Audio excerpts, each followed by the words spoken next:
he's quite famous, Liu Zixin. He's getting famous now here. He wrote about also Chinese space. Yes, the three-body problem and the lingering Earth, the wandering Earth, I think.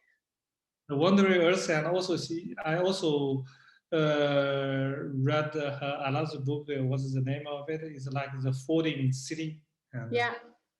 I read a lot about him. He has this like this dream of humanity working together as like a Earth cooperation and doing the projects together because we're all affected.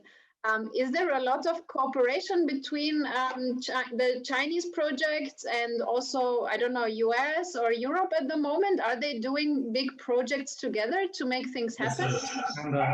Yes, right. And for the cooperation, it's like the waves in the ocean. Sometimes it goes higher, sometimes it goes down. So the cooperation in China, from China's side, my personal feeling is that they are, from China's side, they are rather open. And so if there is an opportunity, they will try to. And so for me, as I mentioned, that I started my work and for the international cooperation, very beginning was the United States. And at that time, we launched a lot of satellites for the United States. And especially at the very beginning, we signed the first contract. We have no satellite and no launch vehicle, no rocket.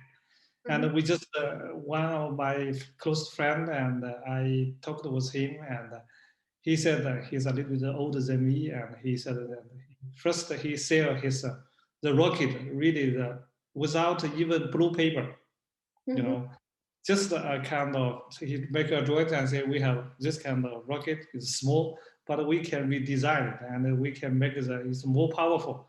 And he talked with the American company, they accepted. And then at that time, the people, they trusted each other. And of course, the Chinese side, they also, with a very intensive schedule, still make it happen. So this is a very good and golden time for the cooperation between the United States with China in the last century, especially in the 80s. And then, because of political reason and, there are some big events, the collapse of the Soviet Union, and in China, there are also some events in the end of 80s, last century. And so the relation between China and the States and become worse and worse. And cooperation was, I personally feeling that Europe is good situation. Of course, it have some rather negative impact from the United States, and I mean in the coming years, and which I mentioned is like the waves, it's always good like this one, and but the cooperation between Europe with China is always in a good condition, and I still remember when I was young, I first get involved for the international cooperation, and we launched the first I still record the payload, like the hardware. This is for Motorola Marconi. This is an old company. Maybe you don't know the name. Now it's become part of Airbus. Ah, okay. Part of Airbus. Yeah. And we launched their hardware to the space, for microgravity testing. I think it's the middle of 80s, last century. And then we also launched the satellite for like Sweden and some other countries. And afterwards, we also, the Chinese government also jointly working with ESA and for the how to say, for the space science. And the ESA jointly working with the China National Space Agency and to deploy the constellation. I say constellation. This is like this constellation fleet, and there are altogether 6 spacecraft, and 4 from Europe, called the cluster, and 2 from China, it's called Double Star. Oh, and that's really nice. Program. It's just mapping the environment between the sun with our planet Earth. They have radiation, they have different space environment. They're monitoring everything in this in between. So it's a very interesting program. And afterwards, and for the human space flight, they're also working. We fly quite a lot of hardwares, and for European and institution, mainly from Germany. And there's also a joint program with the ESA, which is doing the astronaut training, and we have our technauts trained in Europe, and also the Europe astronaut training in China. And I think if they have want to work flight together, I don't think it's a problem. Wow. And especially so there is so much happening. Yeah, so much happening. And I personally, I also get a kind of, how to say, the position. And I worked in Germany, in Bremen before. And at that time, I stayed with the former DASA, the Deutsche Aerospace. And as a visiting scholar, and I'm trying to coordinate the interface. And to see how our spacecraft or space station, the interface connection. Like if you have taken the train from Germany, France, or to Poland, you have to make the trail exactly the same.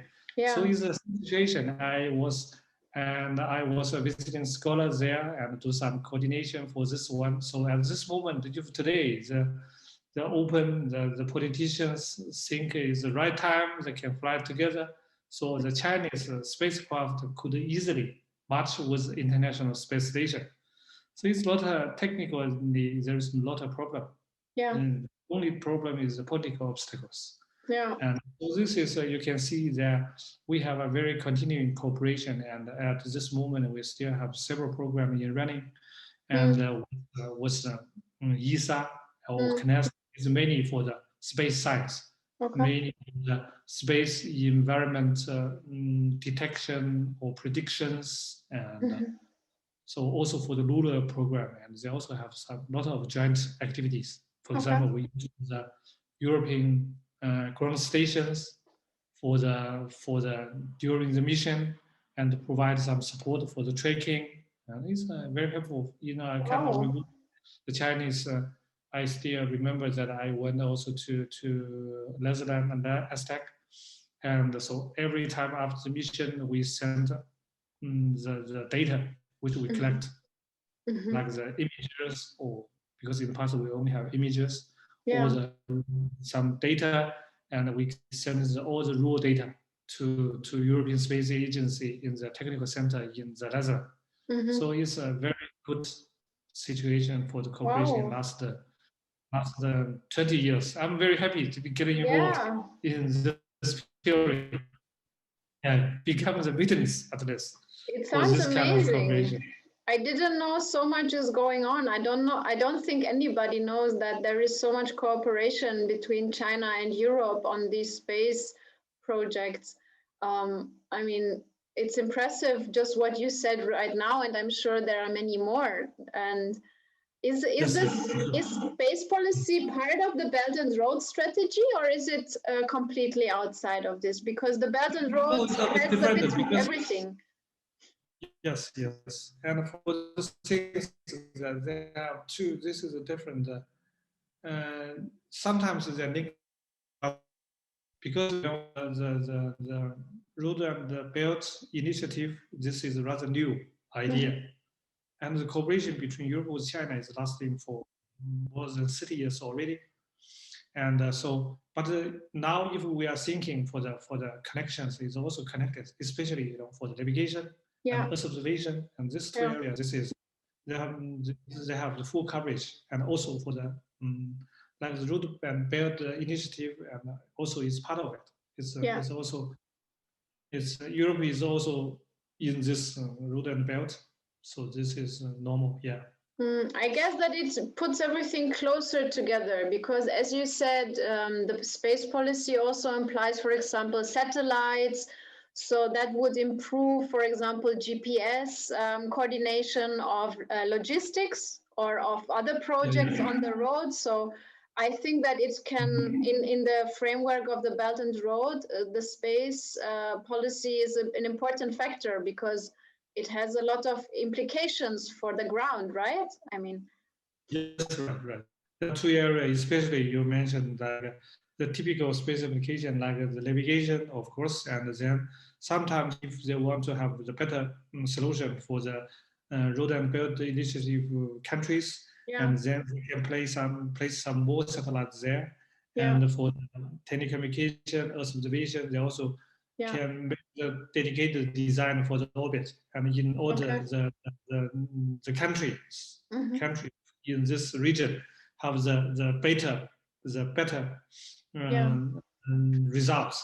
And wow. this is the area, yes.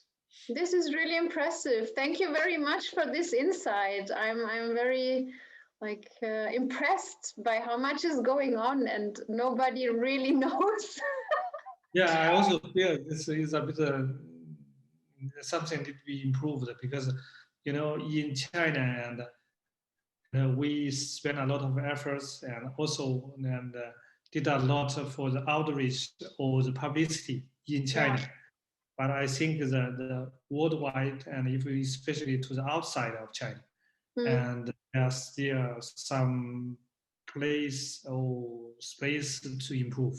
Yeah. And make some good publicity, and they need the right team, and the people have the better background and to do it. Yeah. And it's not like the typical, the news from the Xinhua news agency, and they are rather general. And publicity worldwide, and this is an area I think it should be improved by the Chinese government. Yeah. But we're also making small steps here. We are putting this on YouTube and on LinkedIn, so people, maybe more normal people who usually don't Google Chinese space policy, they can still see it. So it's already a small step to make it more known what is happening. I think it's really interesting. Yeah, this is also great.